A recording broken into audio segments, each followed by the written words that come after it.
Karibu katika kipindi Discovering Africa kupitia teknolojia mpya. Mfululizo wa vipindi kupitia mfumo wa podcast kinachoelezea uzuri wa hazina adhimu za Afrika, wabunifu na wataalamu wanavyoshughulikia changamoto tata ili kupata suluhisho kwa kutumia maarifa ya kiasili, teknolojia na ubunifu. Kipindi chetu kinahamasishwa na Agenda 2063 kifungu cha 7 cha Umoja wa Afrika inayolenga kuitambulisha upya na kubadili mtazamo hasi wa simulizi kuhusu Afrika. Tunaamini kwamba Afrika ina uwezo wa kutatua changamoto zake za maendeleo yenyewe na kuwa mwenza bora, wenye umoja, uvumilivu, amani na mwenye ushawishi mkubwa.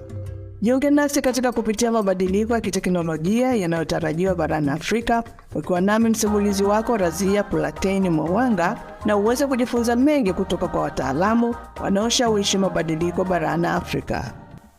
Karibuni katika jukwaa linalokuletea mbinu, ubunifu na majibu ya changamoto za maendeleo ya bara la Afrika kutumia ufumbuzi na maarifa ya wavumbuzi na wataalamu wa Afrika kutatua changamoto zake kutumia sayansi, utafiti, teknolojia na ubunifu, na kuletwa kwenu na mimi Razia Platini Mwanga. Katika kusherekea mwezi wa wanawake na siku ya wanawake duniani yenye kauli mbiu wekeza katika wanawake, harakisha mabadiliko, tunatambua na kuthamini mchango wa wanawake bingwa na mashujaa katika kutetea usawa wa kijinsia, haki za wanawake na watoto, haki za rasilimali, ufeministi, ruzuku na uwekezaji katika wanawake Tanzania. Na leo tunaongea na mwanaharakati na mtetezi wa haki za wanawake Bi Mary Rusimbi. Bi Rusimbi ana kofia nyingi sana. Kwa hivi sasa ni mwanzilishi na mkurugenzi wa Feminist Wellness Care and Healing,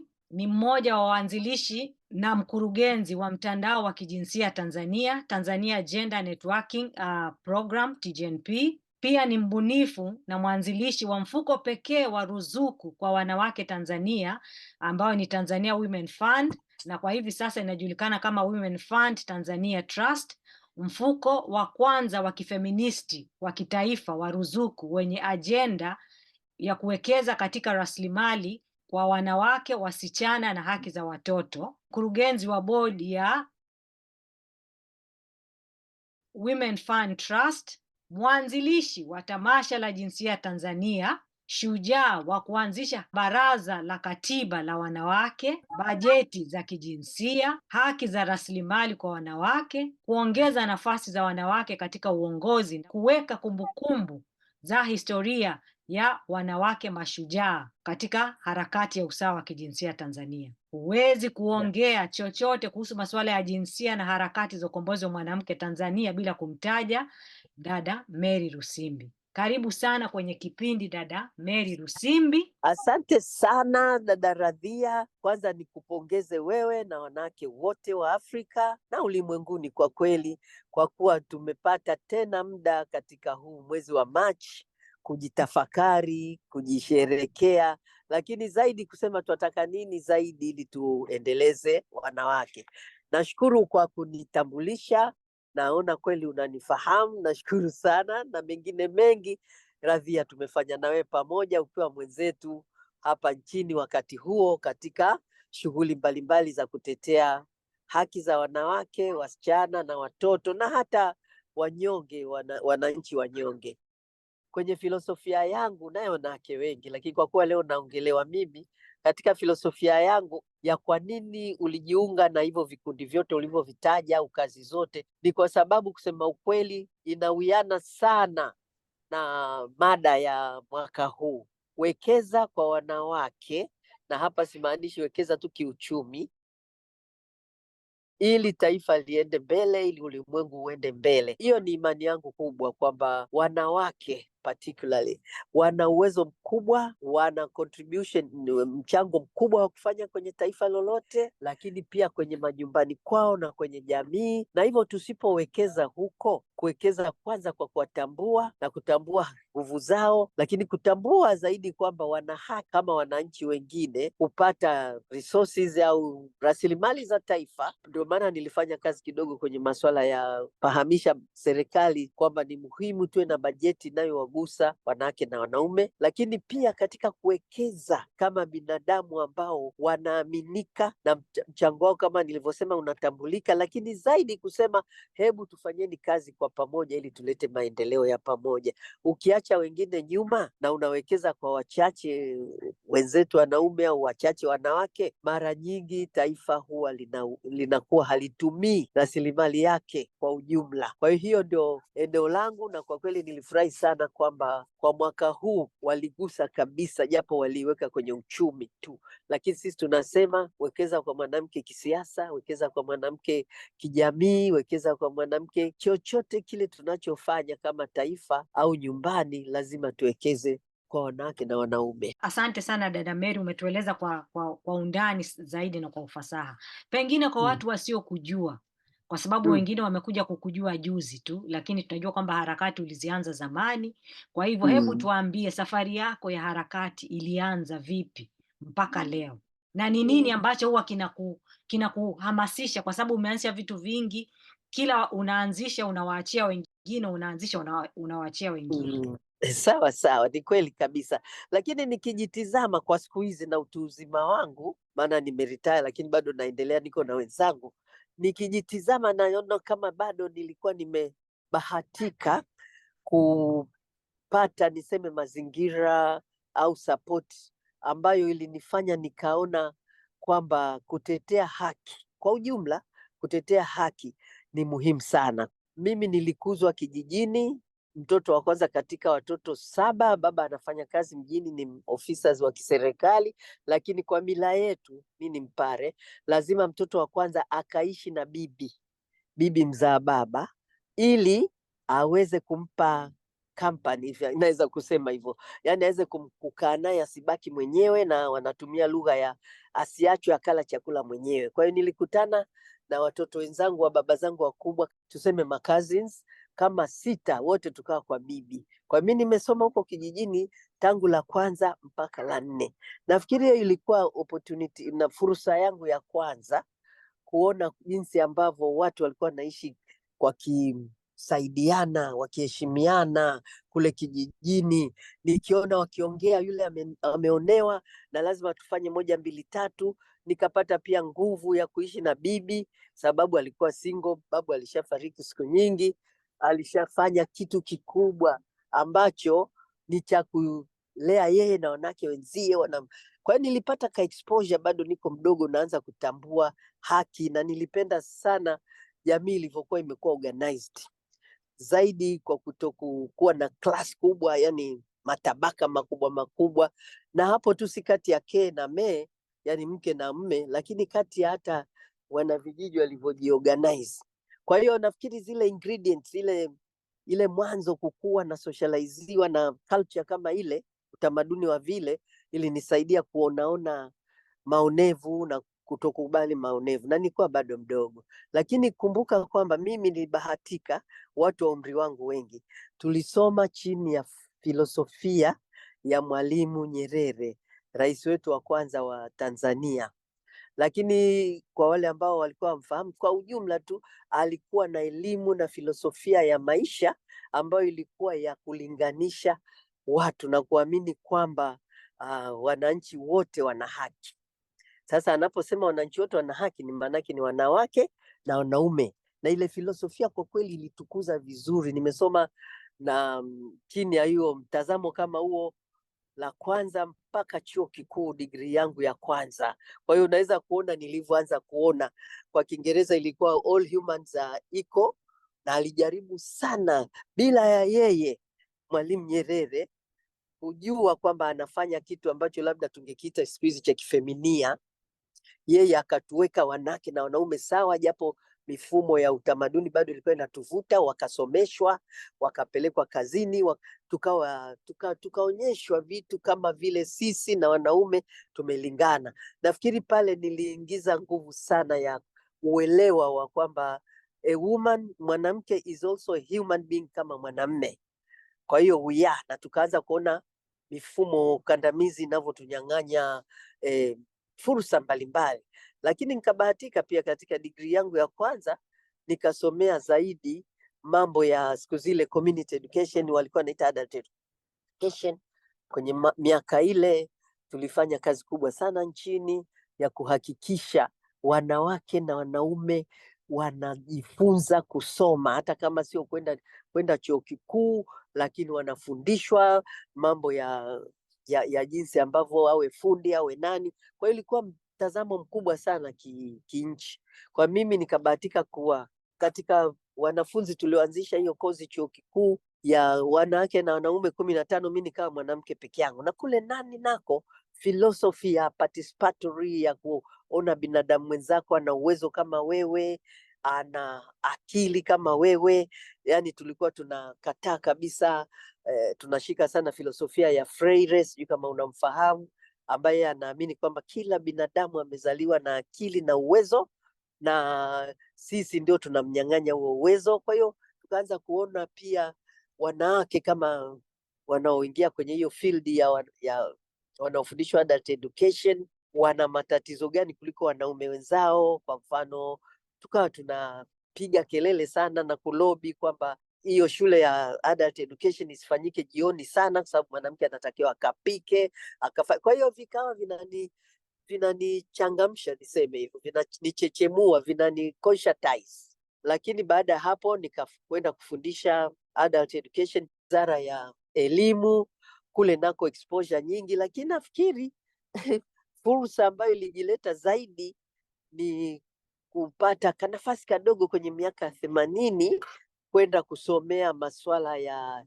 jinsia na usawa wa jinsia kwa ujumla. Ilikuwa gender development. Nilienda Sussex hapo Uingereza. Jamani, nilivyorudi with that deeper understanding of how hiyo masuala ya usawa yanafanya kazi, tuyaingizeje kwenye sera, kwenye mipango ya serikali, kwenye nje tufanyeje, ili nigeuza kabisa. Kwa hiyo mimi nikaanza kuitwa mtu wa jenda. Kutoka hapo kila ninachofanya ni kitu kikubwa cha kusaidiana mimi na wenzangu to question, tujiulize kwa nini mfumo huu umeachiwa unakandamiza, kwa nini wanawake hawapo, sauti yao haipo, kwa nini sheria hii inaleta hiki. Ndio imekuwa kazi yangu kubwa, na ndio ile nipeleka kwenye interest. Baada ya serikali, kama nilivyosema, nilifanya kwenye embassy 2, lakini nilikuwa naitwa local gender program officer, lakini sikupenda sana. Nafikiri nilikuwa na wanaharakati, nilikuwa na uchechemuzi kwa hiyo nikajikuta nikaanzisha kama ulivyosema hilo shirika pamoja na wenzangu la mtandao wa jinsia Tanzania, TGNP. Huko tukafanya vitu vingi sana, tukaengage serikali sana kwenye kubadilisha sera, bajeti, na kurudi nyuma huku jaribu kusaidiana na jamii mbalimbali ili ziweze kuona kwamba hili swala la usawa wa jinsia sio lele mama, ni swala la kimaendeleo. Hicho kitu tunachoongea sasa, ukiacha wengine nyuma, kwanza kiuchumi unajiholdi, uzalishaji wako wa rasilimali ya taifa unapungua. Unapojiholdi nyuma, wanawake umeacha nyuma, watoto wetu ambao ndio taifa la kesho, ambao ndio human capital, wanafariki, wanamalizikia huko.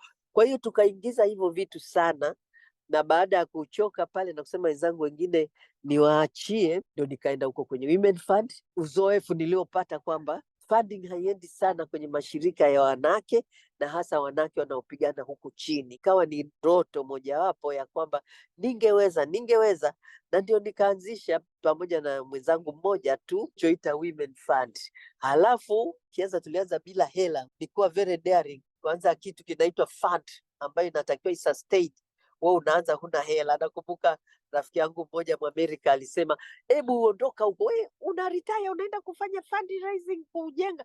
Lakini dream ile, nikamshukuru Mungu, imekuwa nimewachia wenzangu wanaendelea nayo hapo, mimi niko tu kwenye bodi yao. Lakini nikasema sasa na retire, maana nimekuwa mtu mzima kidogo. Lakini kuritaya kwangu mimi, kama wewe ni mwanaharakati, sio kuachia ngazi zote na kwenda ndani na kukaa na kupata shida mpaka unakuwa depressed. Pomaliza ambayo ni mwaka juzi, nikaanza tena dream nyingine yani nikaanza kuota ndoto nyingine. Sasa hii ndoto ndio inayoifanyia kazi sasa hivi. Hebu kama mwanamke uwe mwanaharakati nyumbani, tunakimbilia tunatetea wenzetu katika masuala ya ukatili wa kijinsia, masuala ya uchumi, tunatetea na tunafanya kazi nyingi ambazo mbaya zinatukwaruza, zinatuachia madonda. Kwa hiyo tunamtafuta yule mpiganaji na yeye tunamsaidiaje? Hiyo tunaitwa wellness, ni ule ustawi wa afya yako wewe. Sasa hivi hatumuongelei Mary Lusimbi kama mama, kama bibi, kama mpiganaji kule nje. Tunataka tumuongelee na kumsapoti huyu Mary Lusimbi au Radhia, ajiangalie, aseme hivi, haya makovu niliyoachiwa kwa ajili ya kazi yangu na hasa kwa ajili ya mifumo kandamizi, na kuanzia nyumbani na kuanzia kwenye jamii tunakwaruzana sana, yani tunaachiana hasira, tunaachiana maugovi.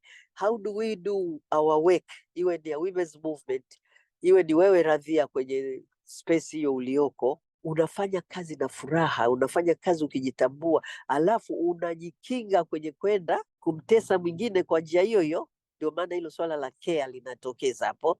Alafu kwetu sisi Afrika, kwa muktadha wetu, huwezi kusema tu mimi mwenyewe niwe self care, yani ile concept ya self care. Sisi tunasema self care ni muhimu na kujiprotect, lakini lazima tuende na collective care ya jumuiya, kwa sababu ya ubuntu. Kama mwanamke yule hajatoka kwenye hayo makovu tunayoongelea, hata mwenzake mwingine awe na raha kiasi gani haiwezi kwenda. Kama kazi zangu mimi zinatoka nyumbani na makovu ya mifumo mbalimbali, na yabeba na sipati mahali pa kunisaidia niyatoe, niyaongelee, niyafurumue, naenda kazini, nafanyiana vitu, tunagombana, ndio huko tunaambiwa wanawake hawapendani. Kumbe sio swala la mtu kublame.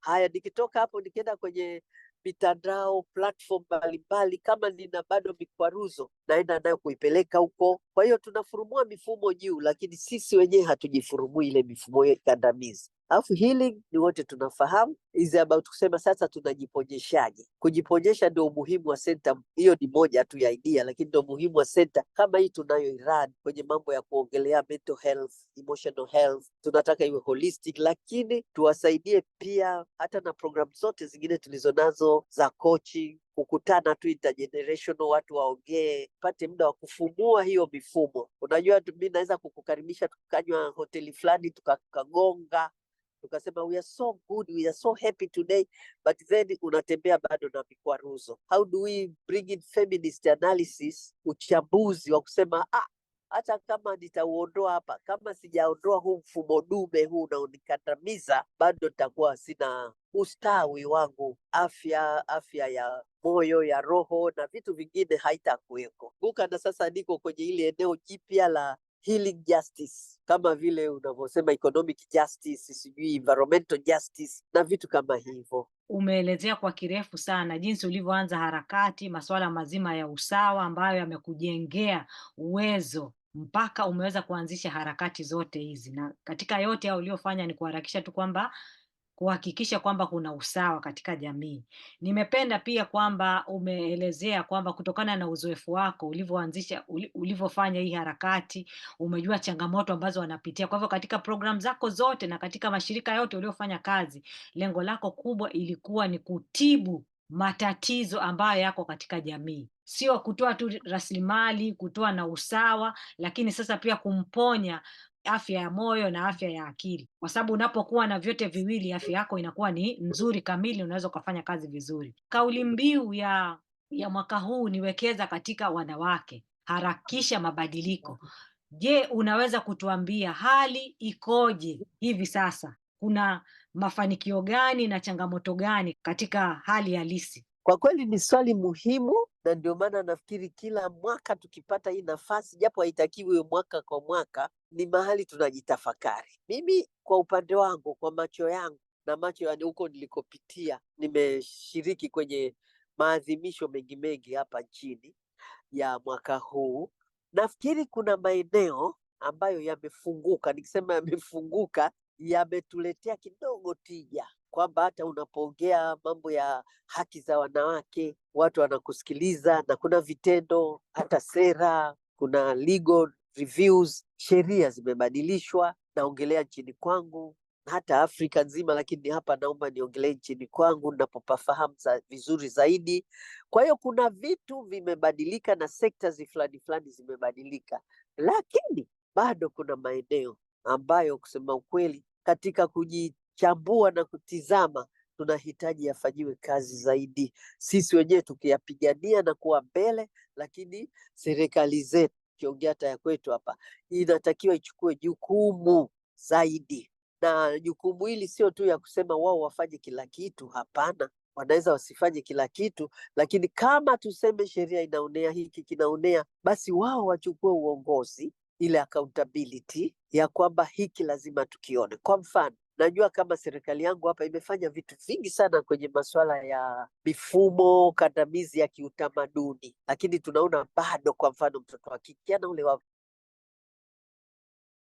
kabla ya miaka inavyofika, sheria hii ambayo inafanywa kazi sasa ya kwamba wakipata mimba wasirudishwe shuleni, japo inaanza kufanyiwa kazi na mengi. Sasa mimi najua ni utamaduni na serikali inafanya inachofanya, ambayo tunaishukuru, lakini naona kama tungekuwa na zaidi kuwaholdi hao wanaosema mtoto akimaulewe, mfumo wowote wa utamaduni, hapo tunatakiwa tuongeze nguvu, kwa sababu unapomnyima mtoto wa kike kwa sababu ameolewa mapema, amepelekwa huku na kule, akanyang'anywa ile fursa ya shule, unamwondoa, yani unamsogeza kabisa kuendelea mbele, kama hivyo tunavyosema kwa kupitia hii mada ya mwaka huu, tuwekeze. Sasa wewe unawekeza ni kama umeweka maji kwenye ndoo bovu, inavuja, unaenda inavuja, inaenda inavuja. Sasa tunatakiwa tuangalie, tuzime, tuletee maneno, yani tumeshawekeza, it's big money, unampeleka mtoto shule, mashule yanajengwa, and then somehow somewhere watoto wanapata mimba. Tunawasaidiaje wasipate mimba? Prevention kabla, na je wakipata tunafanyaje? Kwa hiyo tukiongeza nguvu, tunaona eneo hilo tunalihitaji sana, bado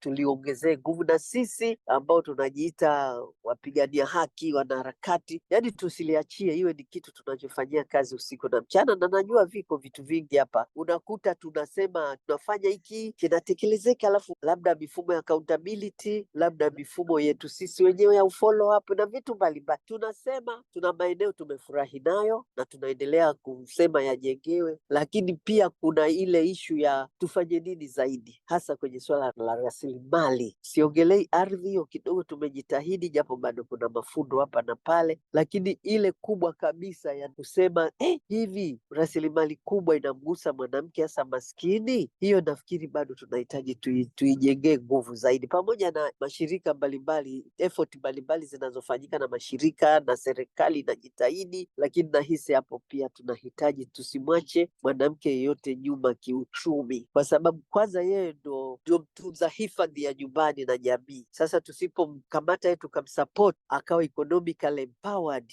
kidogo tunaweza kurudisha maendeleo hata ya nyumbani. Kuna maeneo tumefurahi na tuna move forward, na kuna maeneo tunatakiwa tutilie nguvu zaidi. Takwimu zinaonyesha kwamba usawa wa kijinsia sio rahisi kufikiwa mwaka 2030 kutokana na upungufu wa bajeti kubwa sana. Je, wewe kutokana na uzoefu wako, kwa sababu umefanya kazi kwenye mashirika tofauti tofauti, umefanya kampeni tofauti tofauti, unaonaje kwa uzoefu wako kwamba tunawezaje kutumia tulichokuwa nacho kuweza kuhakikisha kwamba usawa wa kijinsia unatimia na haki ya rasilimali inawekezwa katika wanawake? Kubwa nafikiri pia ni fikra, tuzibadilishe zaidi, na utekelezaji zaidi, na hasa wa kibajeti unaopelekea kutambua kila saa, kujiuliza, hivi hichi ninachofanya namgusa mwanamke wa Kilosa, namgusa mwanamke wa Dar es Salaam pale Manzese, namgusa mwanamke yupi,